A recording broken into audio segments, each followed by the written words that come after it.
नमस्कार मंडळी, welcome back to my channel. मी शिवानी तुम्हा सगळ्यांचं स्वादस्वाद किचन ह्या यूट्यूब चॅनलवर अगदी मनापासून स्वागत करते. तर आज आपण ना बेसन पिठापासून अशी एक मस्त भन्नाट रेसिपी बनवतोय.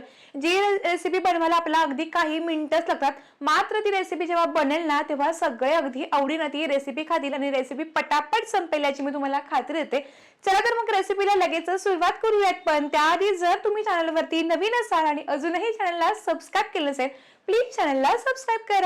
तर आजच्या रेसिपीसाठी इथं बघा, आता मी 1 वाटी इतकं गव्हाचं चाळून घेतलेलं पीठ घेतलं. जेव्हा केव्हा आपण गव्हाचं पीठ वगैरे घेतो तेव्हा ते नेहमी चाळून घ्यायचं.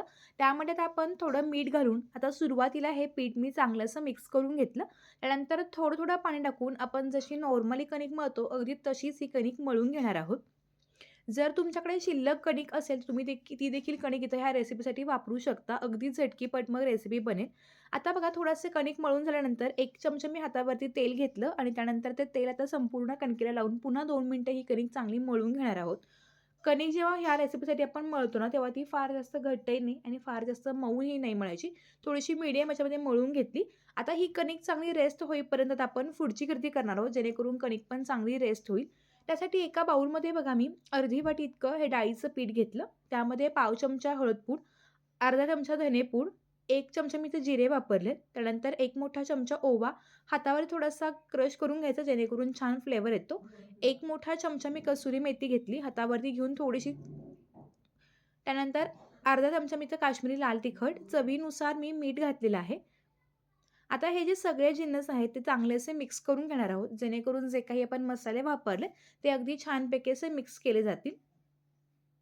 मसाले चांगले मिक्स झाले की बरोबर पिठाच्या मधोमध अशा पद्धतीने एक आळी करून घेतली आणि त्यानंतर मी एका फोडणी पात्रामध्ये 2 ते 3 मोठे चमचे तेल गरम करायला ठेवलं होतं. तेल चांगलं कडकडीत गरम केलं. हे आपण पिठामध्ये घालून आता हे पीठ चांगलं मिक्स करून घेणार आहोत. अशा पद्धतीने ह्या बेसनच्या पिठाला चांगली खमंग फोडणी बसते. जे काही हिंग घातलेलं आहे, जिरे घातलेले आहेत ना, ते या पिठामध्ये अगदी छानपैकी मिक्स होतात आणि अगदी खूप छान असा फ्लेवर येतो आणि डाळीच्या पिठाचा देखील कच्चेपणा अगदी निघून जातो. त्यामुळं गरम कडकडीत तेलामुळं अगदी सुगंधही खूप छान येतो. अगदी मस्त असं आपलं हे डाळीच्या पिठाचं जे स्टफिंग तयार आहे ते अगदी छान तयार झाले. तुम्ही बघू शकता जास्त घट्टही नाही आहे आणि जास्त पातळही नाही आहे. जो काही मसाला तयार झाला तो अगदी खमंग तयार झाला आहे. तोपर्यंत इथं बघा 10 ते 15 मिनिटं पण झाली होती. आता कणिक बघा चांगली रेस्ट झाली. आता पुन्हा एकदा मी चांगली अशी मळून घेते आणि त्यानंतर आता त्याचे आपण समान भागामध्ये गोळे करून घेणार आहोत. तुम्ही जर चॅनलवरती नवीन असाल आणि अजूनही चॅनलला सबस्क्राईब केलं नसेल तर प्लीज चॅनलला सबस्क्राईब करून त्या पुढील बेल बटनला क्लिक करायला पण विसरू नका, जेणेकरून माझे असे छान छान व्हिडिओ झाले त्याचे नोटिफिकेशन तुम्हाला लगेच तुमच्यामध्ये बघायला मिळतील. तर आता इथं बघा मी साधारणपणे फुलक्याच्या आकारावडे गोळे करून घेतले आणि त्यानंतर गव्हाच्या पिठामध्ये आता हे गोळून आपण साधारणपणे आपण ज्या पद्धतीने चपाती किंवा फुलका लाटतो ना अगदी त्याच पद्धतीने मी ह्या लाटून घेते. बऱ्याचदा मुलं पोळी भाजी खायला नाही म्हणतात. त्यावेळी आपण काय द्यायचा हा प्रश्न पडतो. तर तुम्ही नक्कीच अशी ही रेसिपी देऊ शकता. कमी वेळात बनते, घरातल्या साहित्यामध्ये बनते, त्यामुळे तुम्ही आयत्या वेळी देखील नक्कीच बनवू शकता.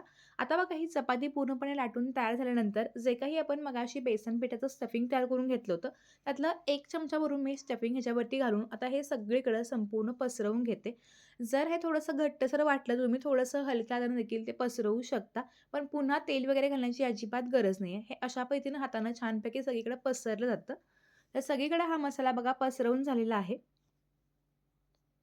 अशा पद्धतीनं मसाला हा पसरून झाला की तुम्हाला व्हिडिओमध्ये दिसतंय अगदी त्याच पद्धतीनं मी ह्या चपात्याची गुंडाळी करून घेते. आपण बऱ्याचदा लच्छा पराठा करण्याचे देखील वेगवेगळे प्रकार बघितले आहेत. पण आजची थोडीशी पराठा करण्याची पद्धत वेगळी आहे. या पराठ्यामुळं काय होतं, जे काही आपण आज स्टफिंग भरलं आहे ते अजिबात बाहेर येत नाही. आत अगदी मस्त राहतं. गुबगुबीत सारणाचा असा हा पराठा तयार होतो. तर अशी छानपैकी गोल गुंडाळी करून व्हिडिओमध्ये दिसतंय अगदी त्या पद्धतीने आपण याची गुंडाळी करून घेणार आहोत. बऱ्याच वेळा घरात भाजीला काही नसेल तर त्यावेळी पण तुम्ही नक्कीच ही रेसिपी देऊ शकता. आता अशी गोल गुंडाळी तयार करून झाली की थोडंसं हातानं हे प्रेस करून पुन्हा गव्हाच्या पिठामध्ये हा गोळा बुडवून चांगलाच आपण थोडासा जाडसर असा हा पराठा लाटून घेणार आहोत. आतमध्ये बेसनाचा खमंग सारण आणि वरून अशी गव्हाची कणिक किंवा गव्हाची चपाती खूप छान लागते. मुलांना टिफिनला पण बऱ्याच वेळा जर भाजी वगैरे सांडत असेल तर तुम्ही आयत्या पटकन बनवून दिली तर मुलं पण अगदी मस्तपैकी चटपटीत अशी ही रेसिपी एन्जॉय करतील आणि त्यामुळे त्यांचा देखील मूड अगदी खूप छान होईल. गरमागरम पराठे खाण्याची मजा काही वेगळीच आहे. त्यामुळे तुम्ही एकदा ही रेसिपी नक्की ट्राय करून बघा. तर पराठा बघा अगदी मस्तपैकी लाटून तयार आहे. फार जास्त पातळ अजिबात बनवू नका. आणखीन एक पराठा मी तुम्हाला छानपैकी गुंडाळी करून दाखवते. चपाती लाटून त्याच्यावरती सारण मी सगळीकडे पसरवून घेतलं आणि त्यानंतर चपातीची गुंडाळी करून घेणार आहोत. गोळा चांगला गोल गरगरीत फिरवून झाला, की थोडासा तो प्रेस करून लाटून घ्यायचा आणि पराठ्यात आपण तव्यावरती शेकून घेणार आहोत. तवा चांगला तापला गेला, की छान वरून आणि कडेनं तेल सोडून घेणार आहोत. तुपाच्या ऐवजी बटर किंवा तुपाचा पण वापर करू शकता. इथं मी तेलाचा वापर करते. आता हे छानपैकी अगदी खरपूस डाग पडेपर्यंत हे पराठे शेकून घेणार आहोत. तर हा राजस्थानी किंवा गुजराती पराठा म्हणून फेमस आहे. त्यामुळे तुम्ही नक्की करा. प्रवासामध्ये जर तुम्ही जाणार असाल आणि जर तुम्हाला भाजी चपाती घेऊन जाणं शक्य नसेल, त्यावेळी पण तुम्ही नक्कीच ही रेसिपी घेऊन जाऊ शकता. अगदी मस्त लागते, खमंग लागते, सगळेजण आवडीनं खातील अशी रेसिपी आहे. त्यामुळे ही रेसिपी जरूर ट्राय करून बघा आणि केल्यानंतर ती कशी झाली हे पण मला कमेंट बॉक्समधून कळवायला विसरू नका. तुम्हाला हा व्हिडिओ आवडला असेल तर व्हिडिओला लाईक करून तुम्ही हा व्हिडिओ कोणत्या गावातून किंवा कोणत्या शहरातून पाहताय हे पण मला कमेंट बॉक्समधून सांगायला विसरू नका. जेणेकरून मला कळेल की माझे व्हिडिओ कोणकोणत्या गावामध्ये किंवा कोणकोणत्या शहरामध्ये पाहिले जातात. तर सगळे पराठे बघा मी अगदी छानपैकी खरपूस असे भाजून घेतलेत. गरमागरम पराठे अगदी छान लागतात, पण हे पराठे गार झाल्यानंतर पण अगदी मस्त लागतात. त्यामुळे तुम्ही नक्की ही रेसिपी ट्राय करून बघा.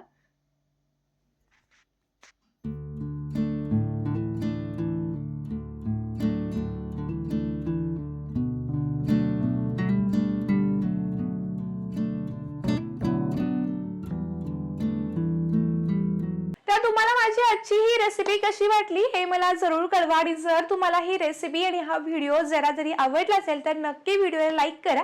चला तर भेटूत एका नवीन आणि इंटरेस्टिंग व्हिडिओ सोबत. तोपर्यंत धन्यवाद.